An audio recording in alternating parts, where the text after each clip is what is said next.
माँ जा बाबूजी से कह दे पूरे मोहल्ले में मिठाई बांटने की तैयारी कर ले। माँ जा बाबूजी से कह दे पूरे मोहल्ले में मिठाई बांटने की तैयारी कर ले, क्योंकि इस बार का टॉपर तेरा ही बेटा बनने वाला है। दोस्तों, आपका स्वागत है हमारे YouTube channel Majid study centre में। तो दोस्तों, कैसे हैं आप? उम्मीद करते हैं कि बहुत अच्छे होंगे और अपनी तैयारी में लगे होंगे। तो दोस्तों, हम भी आ चुके हैं आपकी तैयारी को शानदार बनाने के लिए। दोस्तों, आज की वीडियो में हम आपको बताएंगे मैथ के टॉप 5 VBI सब्जेक्टिव प्रश्न जो आपके एग्जाम में गोल गोल घूम कर आते हैं। चलिए शुरुआत करते हैं आज की क्लास, और आप कमेंट में ज़रूर बताइएगा कि आप इन 5 प्रश्नों में से कितने प्रश्न को बना सकते थे। देखिए आज का पहला प्रश्न। दोस्तों, पहला प्रश्न मोस्ट इम्पोर्टेंट है, बहुत बार पूछा गया है। द्विघात बहुपद ज्ञात करें जिसके शून्यकों का योग एवं गुणनफल क्रमशः -3 और 2 है। दोस्तों, आपको इस प्रश्न में द्विघात बहुपद ज्ञात करना है जिसके शून्यकों का योग 3 और गुणनफल 2 दिया हुआ है। तो चलिए देखते हैं कैसे द्विघात बहुपद को ज्ञात किया जाता है। दोस्तों, बहुत ही आसान प्रश्न है और आपके एग्जाम में हर बार पूछे जाते हैं। दोस्तों, आपको इसमें दिया है शून्यकों का योग अर्थात अल्फा प्लस बीटा बराबर -3 दिया हुआ है। आप ऊपर प्रश्न में देखे हैं अभी तुरंत। देखिए, शून्यकों का गुणनफल अल्फा इंटू बीटा। दोस्तों, शून्यकों का गुणनफल को अल्फा इंटू बीटा बोलते हैं और आपको गुणनफल दिया है 2। ठीक है, शून्यकों का योग अल्फा प्लस बीटा -3 और शून्यकों का गुणनफल अल्फा इंटू बीटा 2 दिया है। और आपसे क्या पूछा गया है? द्विघात बहुपद। तो दोस्तों, आपको पता होगा कि द्विघात बहुपद बराबर जो फॉर्मूला होता है वो होता है x² minus alpha plus beta into x plus alpha into beta. दोस्तों, एक बार आप इन्हें फिर ध्यान से सुनिए। द्विघात बहुपद बराबर जो फॉर्मूला होता है वो होता है x² minus alpha plus beta into x plus alpha into beta. बस आपको यहाँ पर मान उठाकर रख देना है, आपका आंसर आ जाएगा। दोस्तों, अभी हम देखें कि अल्फा प्लस बीटा का मान -3 दिया हुआ था और अल्फा इंटू बीटा का मान 2 दिया हुआ था। तो दोस्तों, इस प्रकार से यहाँ पर रख देने से आपका द्विघात बहुपद निकल कर आ जाता है। दोस्तों, यहाँ पर माइनस माइनस प्लस हो जाएगा। ठीक है, x² + 3x + 2 आपका द्विघात बहुपद मिल गया, जो कि इस प्रश्न का सही जवाब है। तो दोस्तों, आपको समझ में आ गया होगा। एक बार आप इन्हें फिर से देख लीजिए। इसमें करना कुछ नहीं है, आपको बस याद रखना है कि द्विघात बहुपद ज्ञात करने के लिए आपको शून्यकों का योग और गुणनफल हमेशा दिया हुआ रहता है। तो दोस्तों, यहाँ पे देखिए, पहले योग लिखा हुआ है, यानी ये योग पहले लिखा हुआ है तो ये -3 होगा योग, और यहाँ बाद में गुणनफल लिखा है तो ये बाद वाला जो 2 है ये होगा आपका गुणनफल, यानी -3 हो जाएगा आपका अल्फा प्लस बीटा और 2 हो जाएगा अल्फा इंटू बीटा। बस अब आपको समझ में आ गया होगा। चलिए अब देखते हैं हम लोग प्रश्न 2 को। दोस्तों, प्रश्न 2 भी बहुत इंपॉर्टेंट है, ये भी आपके एग्जाम में बार बार पूछे जाते हैं। देखिए, प्रश्न 2 आसान है। देखिए कैसे बनेगा। प्रश्न कह रहा है AP 3,8, 13, 18 ... का कौन सा पद 78 है। आपको बताना है इस AP का कौन सा पद 78 होगा। कहने का मतलब ये है, AP को यदि आप ध्यान से देखेंगे तो ये 5-5 करके बढ़ रहा है। दोस्तों, 3 से 8 हुआ 5 बढ़ा, 8 से 13 हुआ 5 बढ़ा, 13 से 18 हुआ 5 बढ़ा, फिर 18 से 5 बढ़ने के लिए कितना करना होगा बताइए? 18 और 5 कितना? 23 हो जाएगा। ठीक है, इसी क्रम में यदि हम आगे बढ़ते जाएंगे तो कितने नंबर पर 78 आएगा? कितने नंबर पर 78 आएगा, यानी कौन सा पद 78 है। जैसे यदि हम बात करें कि इस AP का कौन सा पद 18 है, इस एपी का कौन सा पद 18 है, तो आप कहेंगे कि 1 2 3 4 यानी चौथा पद 18 है। उसी तरीके से आपको बताना है कि कौन सा पद 78 होगा। आप ऐसे 5-5 करके आगे बढ़ते जाएंगे तो आपको 78 कहीं ना कहीं आएगा। फिर आपको गिन लेना है कि कितने नंबर पर 78 आया, आपका आंसर हो जाएगा। तो दोस्तों ये तो हुआ बस ऐसे ही बेसिक तरीके से बना लेना, लेकिन हम इसे फॉर्मूले की मदद से बनाएंगे। चलिए देखिए कैसे बनते हैं फॉर्मूले की मदद से। दोस्तों सबसे पहले यहाँ पे जो जो दिया है हम लिख लेंगे। दोस्तों जो एपी होता है हमारा, एपी का जहाँ से शुरुआत होता है, एपी का जहाँ से शुरुआत होता है उसे ए बोलते हैं, ठीक है, जिसे प्रथम पद भी बोला जाता है हिंदी में, प्रथम पद यानी ए आपको दिया है 3।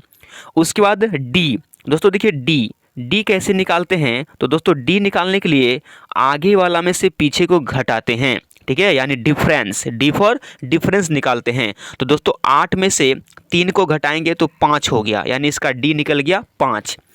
आगे देखिए आपको यहाँ जो प्रश्न में दिया हुआ है ना कि कौन सा पद 78 है, तो दोस्तों इसे ए एन बोलते हैं, हमेशा याद रखिएगा इसे ए एन बोला जाता है। तो दोस्तों यहाँ पे आपको ए एन बराबर 78 दिया है और आपसे पूछा क्या है, तो एन का मान पूछा है, एन बराबर वाट यानी नंबर, कितने नंबर पर 78 आएगा, यानी एन आपको निकालना है। तो चलिए बहुत ही आसान सवाल है। और देखिए एक फॉर्मूला आपको पता होना चाहिए कि एपी का जो एनवां पद होता है, हम जानते हैं एपी का एनवां पद को, ठीक है, एपी का एनवां पद ए एन जिसे बोलते हैं, एपी का एनवां पद बराबर होता है A plus N minus 1 into D, ठीक है। एपी का एनवां पद को शॉर्टकट में ए एन लिखा जाता है, ठीक है, यानी ए एन बराबर फॉर्मूला होता है A plus N minus 1 into D. बस आपको इतना सा काम करना होता है। बस यहाँ पे अब सब कुछ दिया हुआ है, आपको मान रखना है।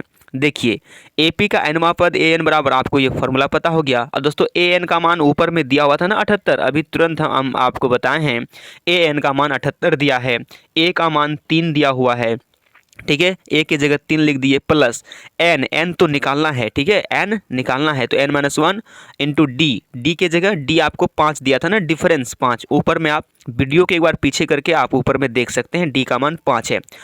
अब यहाँ से 3 को बराबर की इस पार लाएंगे 78 की तरफ, तो ये 3 प्लस में है, इधर आएगा तो माइनस में जाएगा, तो 78 माइनस 3 हो गया, ठीक है। उसके बाद इसे सॉल्व करेंगे तो 78 में से 3 गया 5 हो जाएगा। उसके बाद फिर यहाँ पे देखिए n माइनस 1 इंटू 5 है, 5 को इधर भेज देंगे तो ये भाग में हो जाएगा क्योंकि इधर गुना में है, तो 75 भाग 5 हो जाएगा। 5 से भाग देंगे 75 में, 15 5 75, 15 बार में कट जाएगा। इधर n माइनस 1 बचा है, अब इस 1 को उधर भेजेंगे, माइनस में 1 है, उधर जाएगा तो प्लस में 1 हो जाएगा, यानी 15 प्लस 1 अर्थात n का मान हो गया 16। n का मान कितना हो गया, n का मान हो गया 16, जो कि इस प्रश्न का सही आंसर आने वाला है, ठीक है। तो दोस्तों आपको समझ में आ गया होगा कि इस प्रकार के प्रश्न को कैसे बनाए जाते हैं। आपको यदि कुछ डाउट हो तो आप एक बार इस वीडियो को पीछे करके फिर से समझ सकते हैं। चलिए अब हम देखेंगे प्रश्न 3 को। दोस्तों प्रश्न 3 आपके सामने आ चुका है और ये प्रश्न 3 जो है बहुत ही इंपॉर्टेंट है। ये भी प्रश्न आपके एग्जाम में बार बार पूछे जाते हैं। आप इन्हें एक बार समझिए, आपको समझ में आसानी से आ जाएगा। देखिए प्रश्न क्या कह रहा है, प्रश्न कह रहा है 7 माइनस 2 5 1 3 के में के का मान ज्ञात करें, के का मान ज्ञात करें ताकि तीनों बिंदु संरेखी हो। तीनों बिंदु क्या हो, संरेखी, यानी तीनों बिंदु को संरेख होने के लिए के की जगह कौन सी संख्या आएगा, ठीक है। ये संरेखी वाला एक प्रश्न आपके एग्जाम में हमेशा पूछे जाते हैं, 2 नंबर में, कभी कभी 5 नंबर में भी पूछ दिया जाता है, ठीक है। तो इन्हें आप ध्यान से समझिएगा, बहुत ही आसान प्रश्न है। आप क्वेश्चन को एक बार अच्छे तरीके से देख लीजिए, हो सके तो कॉपी में नोट कर लीजिए। हम आगे की तरफ बढ़ते हैं। देखिए हम इसे किस प्रकार बनाएंगे। देखिए सबसे पहले माना दिया गया बिंदु, आपको जो 3 बिंदु दिया गया था ना, तो हम उन्हें मान लिए, यानी a बराबर 7 माइनस 2, b बराबर 5 1 और c बराबर 3 k, ठीक है। ये तीनों बिंदु आपको दिया हुआ था सवाल में, हम इन तीनों का नाम रख दिए a b c, ठीक है। आप p q r भी रख सकते हैं। अब ये तीनों बिंदु संरेखी हो, संरेखी का मतलब ये होता है कि तीनों बिंदु एक ही लाइन पर हो, तीनों बिंदु एक ही लाइन पर हो, ठीक है। इसे एक लाइन हो गया, यहाँ पे एक बिंदु यहाँ और एक बिंदु यहाँ पे होगा। तो ये हो गया एक ही लाइन पर 3 बिंदु, इसी को बोलते हैं संरेखी। ठीक है, तो दोस्तों यहाँ पे आप देख सकते हैं ए बी सी 3 बिंदु है और ये तीनों बिंदु एक ही लाइन पर है। ठीक है, और एक बात, एक त्रिभुज बनाने के लिए 3 बिंदु की आवश्यकता होती है। एक त्रिभुज बनाने के लिए 3 बिंदु की आवश्यकता होती है, लेकिन तीनों बिंदु अलग अलग जगह होने चाहिए। ठीक है, तब त्रिभुज बनेगा। जैसे हम आपको समझाने का प्रयास करते हैं, देखिए एक बिंदु यहाँ ले लिए, एक बिंदु यहाँ पे लिए, एक बिंदु यहाँ पे, इन तीनों बिंदु को मिलाएंगे तो त्रिभुज बनेगा। क्या बनेगा? त्रिभुज। लेकिन जब तीनों बिंदु एक ही लाइन पर हो यानी संरेख हो तो इससे त्रिभुज नहीं बनेगा। और दोस्तों ये जो त्रिभुज बना, इसके बीच वाले एरिया को क्या बोलते हैं? ये बीच वाले हिस्से को क्षेत्रफल बोलते हैं। इस त्रिभुज का क्षेत्रफल हो गया। लेकिन जब तीनों बिंदु संरेख हो तो त्रिभुज बनेगा ही नहीं, तो क्षेत्रफल कहाँ से होगा? अगर तीनों बिंदु अलग अलग हो यानी संरेख ना हो, तो तीनों बिंदु जब अलग अलग हो तो इससे त्रिभुज बनेगा और इसका क्षेत्रफल भी निकलेगा। लेकिन तीनों बिंदु संरेख हो तो इससे ना तो त्रिभुज बनेगा। लेकिन यदि हम मान लें कि ये त्रिभुज है, 3 भुजा है इसमें, ठीक है, तो इसका तो कोई क्षेत्रफल नहीं है। तो दोस्तों ऐसे कंडीशन में त्रिभुज का क्षेत्रफल 0 हो जाता है। इसी बात को हम यहाँ पे अच्छे तरीके से लिख दिए हैं। आप इसे एक बार पढ़ सकते हैं या इसका स्क्रीनशॉट ले सकते हैं। देखिए ये तीनों बिंदु संरेख है। ये तीनों बिंदु जो ABC हम आपको ऊपर में दिखाएं, ये तीनों बिंदु संरेख है, इसीलिए एक रेखाखंड में होंगे। ठीक है, संरेख है तो एक ही रेखाखंड में होंगे यानी एक ही लाइन में होंगे। और इससे बने जो त्रिभुज ABC होगा उसका क्षेत्रफल 0 होगा। आपको समझ में आ गया ना? एक ही लाइन पर है बिंदु, तो इससे त्रिभुज जो बनेगा उसका कोई क्षेत्रफल नहीं होगा यानी 0 होगा। ठीक है, बस अब आपको क्या करना है, त्रिभुज का क्षेत्रफल का फॉर्मूला लगाना है। आप यदि इस चैप्टर को पढ़े होंगे, चैप्टर 7 की बात कर रहे हैं, NCERT बुक का यदि पढ़े होंगे तो आपको त्रिभुज का क्षेत्रफल याद होगा। ठीक है, त्रिभुज का क्षेत्रफल आपको याद होगा। उसी त्रिभुज का क्षेत्रफल को यहाँ पे लगाना है।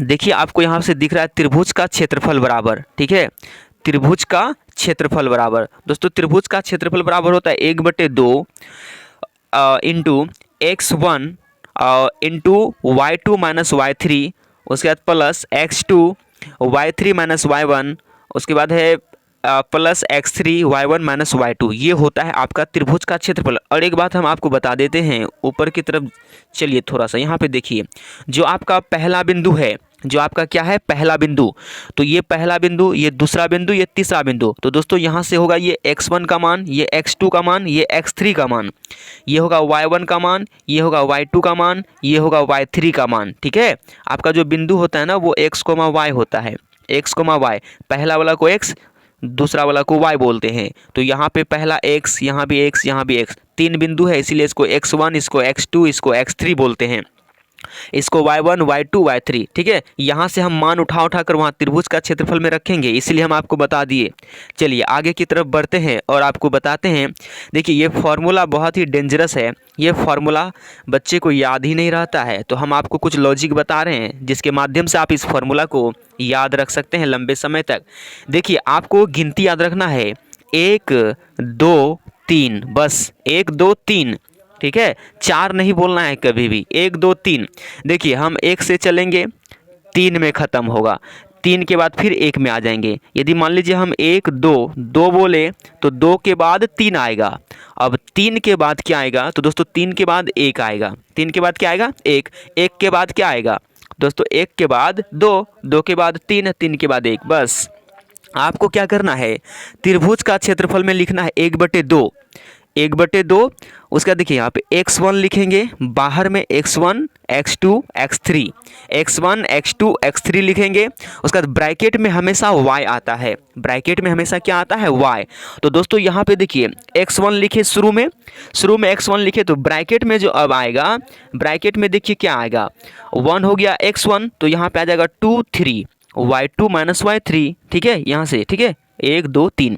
तो दोस्तों x1 लिखेंगे शुरू में, उसके बाद ब्रैकेट में आ जाएगा y2 माइनस y3। अब यहाँ 3 हो गया ना। अब देखिए यहाँ पे x1 लिखे हैं, अब प्लस का चिन्ह देके x2 लिखेंगे। जब यहाँ पे x2 लिखे तो अब ब्रैकेट में y आएगा, तो क्या क्या आएगा, तो देखिए x2 है तो ये 2 रह गया, 2 के बाद क्या आता है 3, 3 हो जाएगा। तो y3 माइनस, अब देखिए y3 लिखे माइनस 3 के बाद क्या आता है 1, तो y3 माइनस y1। उसके बाद फिर प्लस का चिन्ह देंगे, लिखेंगे। आपको समझ में आ रहा होगा यहाँ पे क्या करना होगा। अब देखिए, अब यहाँ से आपको लिखना है क्या, प्लस देकर के x3 लिखने के बाद अब देखिए 3 के बाद क्या होता है, अभी हम आपको बताएं 1 2 3, 3 के बाद क्या हो जाएगा, तो 1 आ जाएगा। तो यहाँ पे x3 हो गया, तो ब्रैकेट में हो जाएगा y1 minus y2, y1 minus y2 हो जाएगा, क्योंकि 3 हुआ ना x3। तो 3 के बाद अब क्या आएगा y, y तो आएगा ना यहाँ पे, 3 के बाद 1 होगा, तो y1 माइनस y2 होगा। इस तरीके से आप फॉर्मूला को याद रख सकते हैं। एक बार आप खुद से प्रैक्टिस कीजिएगा, लिखने का हो जाएगा। ठीक है, बस अब कुछ नहीं करना है आपको। वहाँ ऊपर में जो हम x1 y2 y3 x2 ये सब का जो मान हम बताएं, बस उन्हीं को यहाँ पे रखा गया है यहाँ पे। ठीक है, आप ऊपर से देख सकते हैं और इसको सॉल्व किया गया है। तो दोस्तों इसका स्क्रीनशॉट आप ले लीजिए और आप खुद से एक बार बनाने का प्रयास कीजिएगा। इस प्रकार से आपका जो k का मान पूछा गया था, इसमें k का मान आपका 4 आ जाएगा। ठीक है, आप समझ में आ गया होगा। चलिए अब देखते हैं नेक्स्ट प्रश्न को। दोस्तों नेक्स्ट प्रश्न नंबर 4 आपको दिख रहा है, बहुत ही इजी है और आपके एग्जाम में 2 नंबर में बार बार पूछे जाते हैं। प्रश्न है, यदि 4x² माइनस 25 बराबर 0 तो x का मान क्या होगा। दोस्तों ये सवाल द्विघात समीकरण से लिया गया है। दोस्तों इसमें आपको x का मान बताना है, बस कुछ नहीं करना है, आपको लिखना है, दिया है 4x² माइनस 25 बराबर 0। ठीक है, यहाँ से आपको क्या करना है, जो माइनस में 25 है इसको उस पार भेज देंगे तो प्लस में 25 हो जाएगा।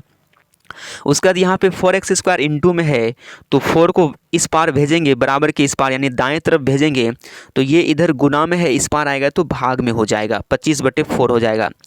उसके बाद आपको क्या करना है, देखिए x जो है आपका x स्क्वायर है, x क्या है आपका यहाँ पे x² है, और आपको पता है ना स्क्वायर जब बराबर के उस पार जाता है तो रूट हो जाता है। तो दोस्तों यहाँ से जब स्क्वायर को बराबर के इस पार भेजेंगे तो ये रूट में हो जाएगा, रूट के अंदर में हो जाएगा आपका, रूट के अंदर में होगा 25/4। ठीक है, ये आपका रूट में हो जाएगा। और स्क्वायर जब बराबर के इस पार आता है रूट में होता है, और रूट अपने पास प्लस माइनस का चिन्ह रखता है, रूट अपने पास प्लस माइनस का चिन्ह रखता है। द्विघात समीकरण की बात कर रहे हैं हम। ठीक है, इस प्रकार से यहाँ से अब रूट के अंदर में जो 25 है, 25 का वर्गमूल 5 हो जाएगा। ठीक है, उसका 4 का वर्गमूल 2 हो जाएगा। दोस्तों यहाँ पर 2 होगा, ठीक है 2 हो जाएगा। ठीक है, तो 5/2 हो गया, और 25 का वर्गमूल 5 होगा और 4 का वर्गमूल 2 होगा। तो दोस्तों एक बार प्लस में लिखना है और एक बार माइनस में लिखना है, क्योंकि द्विघात समीकरण के 2 मूल होते हैं। तो दोस्तों आपका आंसर हो गया 5/2 और माइनस 5/2। तो दोस्तों उम्मीद करते हैं आपको ये भी प्रश्न समझ में आ गया होगा। चलिए अब देखते हैं नेक्स्ट प्रश्न को। दोस्तों नेक्स्ट प्रश्न आपके सामने है, ये भी प्रश्न बहुत ही इंपॉर्टेंट है जो आपके एग्जाम में बार बार पूछे जाते हैं। ये प्रश्न है समदूरस्थ वाला। ठीक है, पीछे जो हम आपको बताए थे वह संरेखी वाला प्रश्न था। ठीक है, ये है समदूरस्थ वाला। दोनों प्रश्न गोल गोल घूमकर आपके एग्जाम में आ जाते हैं। देखिए प्रश्न कह रहा है, x अक्ष पर वह बिंदु ज्ञात कीजिए जो 2, -5 और -2, 9 से समदूरस्थ है। ठीक है, समदूरस्थ है यानी x अक्ष पर वह बिंदु ज्ञात करना है जो कि इन दोनों बिंदुओं से समदूरस्थ यानी समान दूरी पर है। दोस्तों आपको कुछ नहीं करना है, पहले लिखना है, दिया है आपको जो 2 बिंदु दिया है उसे ए बी मान लेंगे। तो पहला बिंदु को ए मान लेंगे, ए बराबर 2, -5 और बी बराबर -2, 9 हो गया। उसके बाद देखिए आपको पता होगा निर्देशांक ज्यामिति में आप यदि पढ़े होंगे तो आपको पता होगा कि x अक्ष पर किसी बिंदु का निर्देशांक, x अक्ष पर किसी बिंदु का निर्देशांक x, 0 होता है, यानी x अक्ष पर कोटि का मान हमेशा 0 होता है। तो दोस्तों आपको पता है ना, जो आपका भुज होता है वो पहले वाला भुज होता है, बाद वाला कोटि होता है। तो यहाँ पे देखिए कोटि 0 है, तो x अक्ष पर हमेशा कोटि 0 होता है। तो x अक्ष पर किसी बिंदु का निर्देशांक x, 0 हो गया। अब इस बिंदु से ये जो x,0 है, इस बिंदु से समान दूरी पर है ये दोनों बिंदु ए बी। ठीक है, ए बी जो है इससे ये x,0 से समान दूरी पर है, तो इसे हम एक रेखाखंड बनाएंगे। तो दोस्तों आप यहाँ पे रेखाखंड में समझ सकते हैं। देखिए ये रहा आपका ए, ये रहा आपका बी और ये रहा आपका एक्स अक्ष। इस एक्स अक्ष से जितना दूरी इधर है उतना ही दूरी इधर होनी चाहिए। ठीक है, आपको समझ में आ रहा ना, यानी ए पी बराबर होगा बी पी, ए पी बराबर बी पी होगा। यहाँ पे ए बिंदु आपको दिया हुआ है, बी बिंदु दिया हुआ है और आपका जो पी बिंदु है ना, जो कि समदूरस्थ है इन दोनों से, ये पी बिंदु x,0 है और आपको x का मान निकालना है। x का मान निकालेंगे तो x अक्ष पर वह बिंदु भी ज्ञात हो जाएगा। तो दोस्तों समदूरस्थ के लिए ये कंसेप्ट होता है कि आपको ये याद रखना होगा कि ए पी बराबर बी पी होता है। इसे ऐसे बोलते हैं आप बराबर बाप, आप बराबर बाप, यानी ए पी बराबर बी पी, बस इसे याद रखना है। और एक बात, इसका स्क्वायर कर दे तो कोई फर्क नहीं पड़ने वाला है। ए पी बराबर बी पी होता है ना, इसका स्क्वायर कर सकते हैं। ए पी का स्क्वायर बराबर बी पी का स्क्वायर हो गया। बस आपको क्या करना है, दूरी सूत्र का फॉर्मूला लगाना है, यानी आपको दूरी निकालना है ए से पी के बीच का और पी से बी के बीच का दूरी निकालना है। दोनों इक्वल होगा, यानी दोनों आपस में क्या होगा, बराबर होगा। आपको यहाँ पे दिख रहा है दूरी सूत्र लगाया हुआ है। ठीक है, दूरी सूत्र कैसे लगाएगा, तो दोस्तों यहाँ पे जो ए बिंदु पर है ना, ये हो जाएगा x1 और यहाँ बी पे जो है ये हो जाएगा अगर हम ए पी को लेंगे, किसको लेंगे, ए पी को लेंगे, तो आपका जो ये 2 है ना, ये हो जाएगा x1 और ये जो x है ये हो जाएगा x2 और ये जो -5 है ये हो जाएगा y1 और ये 0 हो जाएगा y2 ए पी में। ठीक है, अब यदि हम बी पी की दूरी निकालेंगे तो यहाँ पे x1 होगा x, x2 होगा -2 और y1 होगा 0 और y2 होगा 9। ठीक है, इधर बीपी में जब हम लोग निकालेंगे इस तरफ, ठीक है, इसमें। तो दोस्तों बस आपको अब क्या करना है, मान उठाकर रख देना है, आपका आंसर आ जाएगा। एक बार आप यहाँ से देख सकते हैं कि आपको सॉल्व करके इस तरीके से हम, हाँ, यहाँ पे a माइनस बी का होल स्क्वायर और a प्लस बी का होल स्क्वायर भी आपको तोड़ना होगा। तो दोस्तों इस प्रकार से आपका आंसर आ जाता है। x अक्ष पर वो बिंदु आएगा -7,0। तो दोस्तों आज की वीडियो में बस इतना ही, मिलते हैं नेक्स्ट वीडियो में, तब तक के लिए बाय बाय।